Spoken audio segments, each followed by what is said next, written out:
থেকে ঠিক 2 সপ্তাহের মাথায় আগামী 12ই ফেব্রুয়ারি বাংলাদেশে সাধারণ নির্বাচন। এই নির্বাচনের বিশেষত্ব হলো এদিন শুধু সংসদের 300 আসনে ভোট হবে না, একই সঙ্গে হবে গণভোট জুলাই সনদ গ্রহণের ওপর। জুলাই সনদ গ্রহণের তীব্র সমর্থক হলো অন্তর্বর্তী সরকার ও সেই সরকারের সবচেয়ে শক্তিশালী চালক যে জামাত, সে জামাত এবং এনসিপির জোট। বিএনপি দলের ভূমিকা স্পষ্ট নয়, তবে বিএনপি এই গণভোটের পক্ষে যে নয় সেটা হওয়াই স্বাভাবিক, কারণ ভোটে জিতে সংসদ দখল যদি করতে পারে তারা, এই গণভোটে জুলাই সনদ গৃহীত হলে তাদের জিতেও বহুবিধ বাধার সম্মুখীন হতে হবে। যেমন খবর পাচ্ছি, বিএনপির ভোটাররা ভোট কেন্দ্রে গিয়ে গণভোটের প্রশ্নে না ভোটে ছাপ মেরে চলে আসবে। আওয়ামী লীগ নির্বাচনের মাঠের বাইরে, তবে তারা যে গণভোটের পক্ষে নয় মানে বিপক্ষে সেটা স্বতঃসিদ্ধ। তাদের যারা ভোট কেন্দ্রে যাবেন তারা না ভোটে ছাপ মেরে চলে আসবেন, এটা বলে দেয়া যায়। 22শে জানুয়ারি ভোট প্রচার শুরু হওয়ার পর থেকে তেতে উঠছে বাংলাদেশের পরিস্থিতি। ইতিমধ্যেই নির্বাচনী হাঙ্গামাতে সরকারি সূত্র মতে অন্তত 25টি প্রাণ গেছে। এই স্পিডে খুনোখুনি চললে বাকি যে 14 দিন এখনো আছে ভোটের, তার মধ্যে মৃত্যুর সংখ্যা 100 পেরিয়ে গেলেও অবাক হওয়ার কিছু থাকবে না। তারপরে আবার আছে ডি ডে, অর্থাৎ আসল দিন 12ই ফেব্রুয়ারি, ভোটের দিনের সংঘাত। সেদিন যে কত রক্ত ঝরবে, কত প্রাণ যাবে, সে দেবা ন জানন্তি কুতো মনুষ্যা। কারণ বাইরে তো অস্ত্র প্রচুর, লুট হওয়া অস্ত্র, পাকিস্তান থেকে জাহাজ ভর্তি করে আসা অস্ত্র সন্ত্রাসীদের হাতে, মৌলবাদীদের হাতে, সেসব তো আছেই। সুতরাং বহু প্রাণ এখনো বলিদান হবে। কিন্তু এত কিছুর পরেও কি ভোট আদৌ হবে 12 তারিখে? সংশয় কিন্তু তীব্র হচ্ছে দিনকে দিন। এই সংশয়ের সূত্র যেমন বাংলাদেশের ভেতরে রয়েছে কিরকম, জামাত এনসিপি ওরা যদি জানে যে তারা হেরে যাবে নিশ্চিত হয় এবং বিএনপি জিতবে এটা যদি নিশ্চিত হয়, তাহলে ওরা ভোট হতে দেবে না। সুতরাং এই যে ভোট হবে কি হবে না, এই সংশয়ের সূত্র যেমন বাংলাদেশের ভেতরে আছে তেমনি আছে বাংলাদেশের বাইরেও। গত কয়েকদিনের ঘটনা প্রবাহের দিকে একবার নজর করুন। 5 আগস্ট 2024-এর সময় থেকেই বাংলাদেশের বর্তমান শাসকদের ভারত বিরোধী হুঙ্কার সমানে চলছে। সেই হুঙ্কারের অর্থাৎ ভারত বিরোধিতার যদি একটি গ্রাফ আঁকা যায়, তবে দেখা যাবে গত বছরের সেপ্টেম্বর অক্টোবরে গ্রাফ যতটা ওপরে ছিল, গত 3-4 মাসে সেই গ্রাফ, মানে বিশেষ করে গত 1.5-2 মাসে সেই গ্রাফ নিচে নামতে শুরু করেছে। এখন এই মুহূর্তে সেটা একেবারে সরল রেখায় না মিললেও আগের তুলনায় অনেকটাই ওপর থেকে নিচে নেমে এসেছে। ক্রিকেটের গোলমালটা ছেড়ে দিন, ওটা আসিফ নজরুলদের মতো কয়েকটা মাথা মোটার পাকামো আর পাকিস্তানের তোল্লাই খাওয়ার পরিণাম। ওই যে পাকিস্তান বলেছিল তোমরা বয়কট করো, আমরাও বয়কট করব, তারপর ঠিক সময়ে পাকিস্তান কেমন সুন্দর পিছিয়ে গেল, এখন মর বাংলাদেশ তুই মর। তো এই জায়গায় এনে দিয়েছে। বাংলাদেশের ভোটের বাজারে ভারত বিরোধিতা অনেক উচ্চগ্রামে উঠবে এই ভোটের সময়, এটা ভাবা গিয়েছিল, কিন্তু লক্ষ্য করে দেখুন তা কিন্তু ওঠেনি। তারেক জিয়া ভারতের সঙ্গে একটি সমঝোতা করে দেশে ফিরেছেন, এটা তো বহুল প্রচারিত খবর।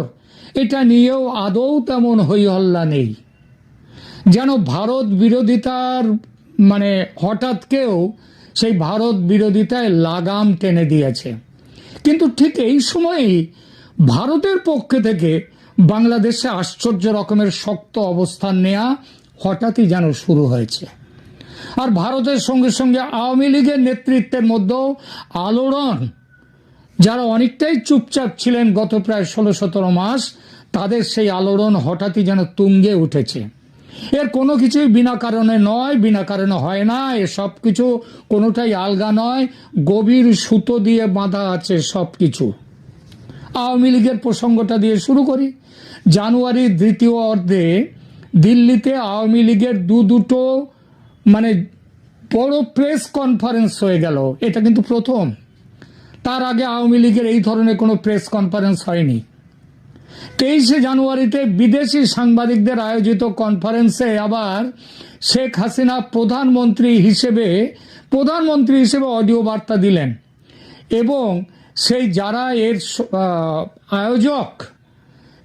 আয়োজক যে সংস্থা, সেটা হচ্ছে একটা foreign correspondents club for south Asia.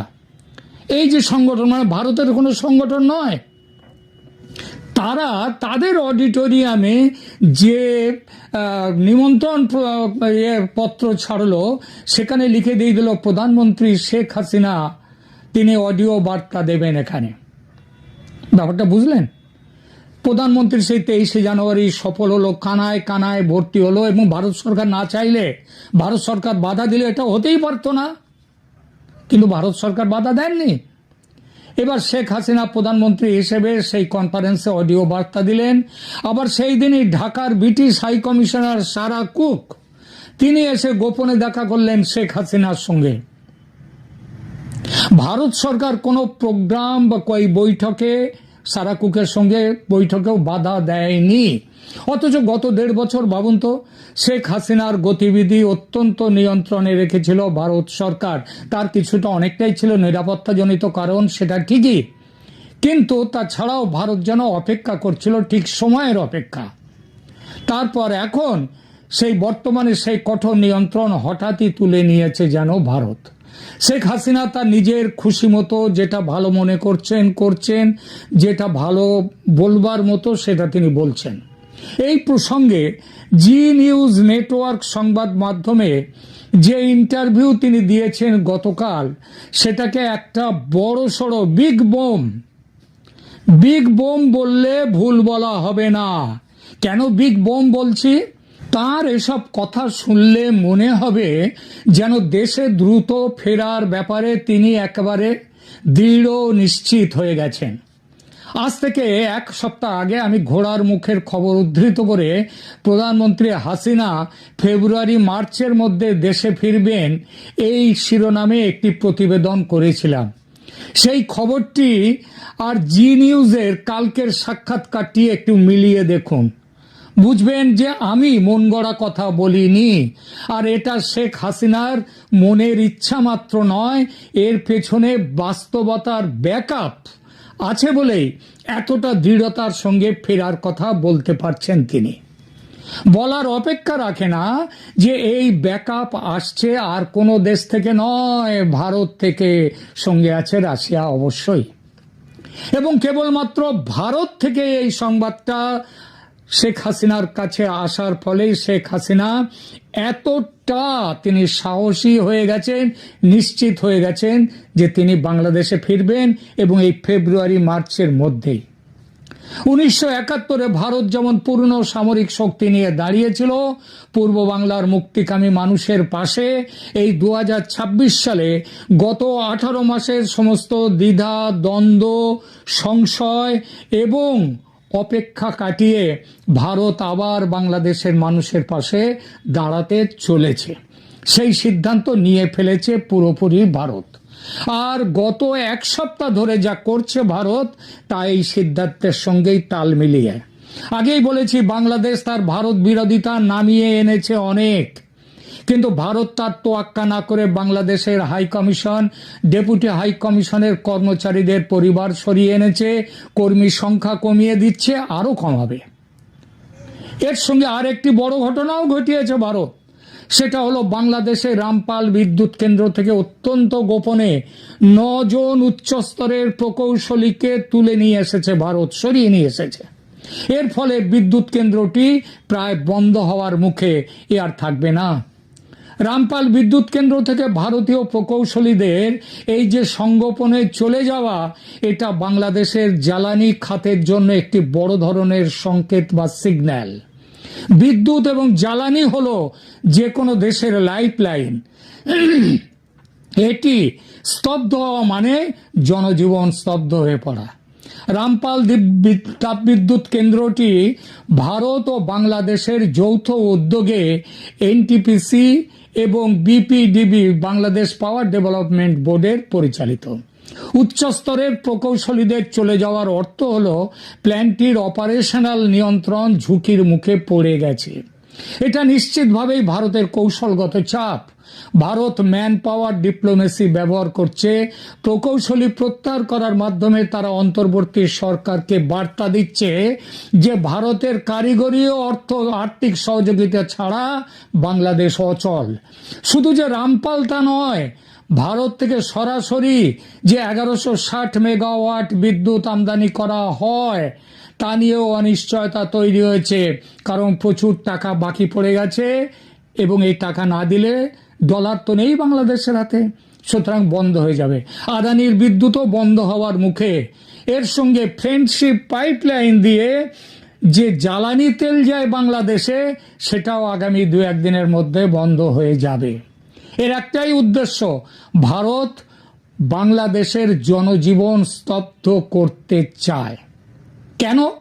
কারণ ভারত সরাসরি যুদ্ধ বা দখলদারিত্বের চেয়ে স্ট্র্যাটেজিক প্যারালিসিস বা কৌশলগত স্থবিরতা তৈরি করার দিকে বেশি ঝুঁকছে।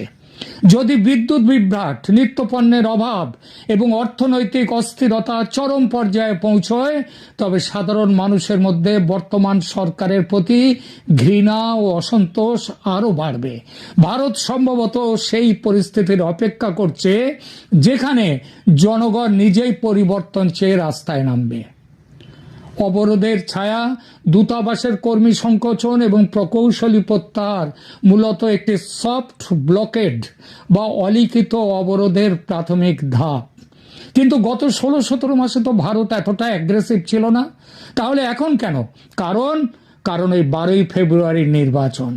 ভারত চেয়েছিল একটি অবাধ, সুষ্ঠু, সব রাজনৈতিক দলের অংশগ্রহণের মাধ্যমে তৈরি হোক একটি সরকার। বাংলাদেশ তাতে কর্ণপাত করেনি। আমেরিকা ও পশ্চিমের দেশগুলোর ষড়যন্ত্রে জামাতের উগ্র ধর্মীয় সরকার প্রতিষ্ঠার সিদ্ধান্ত নিয়েছে পশ্চিমী দুনিয়া, আমেরিকা। এই পরিস্থিতি ভারতকে বাধ্য করেছে একটা ড্রাস্টিক অ্যাকশন নিতে। আমি বহুদিন ধরে বলে আসছি, সামরিক অভিযান ভারতের ফাইনাল অপশন, একদম চূড়ান্ত। তার আগে অবধি সমস্ত অপশনগুলো তারা দেখে নেবে।